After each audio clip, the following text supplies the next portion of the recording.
Doctor गरिमा बैरागी आपका बहुत बहुत स्वागत करती हूँ मेरे YouTube channel Usha homeopathic clinic पर। फ्रेंड्स, आज हम बात करेंगे एपिलेप्सी के बारे में। एपिलेप्सी ये हमारे नर्वस सिस्टम से जुड़ी एक बीमारी है। इसमें हमारा सेंट्रल नर्वस सिस्टम कुछ एबनॉर्मल एक्टिविटी करने लगता है और उस एक्टिविटी के रिस्पॉन्स में हमारी बॉडी में सीजर्स या झटके आने लगते हैं और इसी को हम एपिलेप्सी या मिर्गी की बीमारी कहते हैं। सीजर्स यानी झटके आने की जो फ्रीक्वेंसी है वो हर पेशेंट में अलग अलग हो सकती है। किसी पेशेंट को ईयर में एक बार झटके आ सकते हैं, किसी को मंथ में एक या दो बार आ सकते हैं, किसी को वीक में एक या दो बार आ सकते हैं या किसी पेशेंट को एक दिन में ही एक या दो बार आ सकते हैं।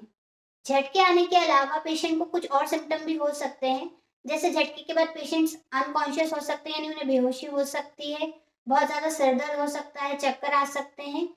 साथ ही पेशेंट को ये इस एपिसोड के बाद बहुत ज्यादा वीकनेस फील हो सकती है। एपिलेप्सी यानी मिर्गी की बीमारी के कई कारण हो सकते हैं, जैसे हेरिडिटरी कारण होता है यानी आनुवांशिक प्रभाव, यानी पेशेंट की फैमिली हिस्ट्री में किसी को एपिलेप्सी रहा है तो उसे भी हो सकता है।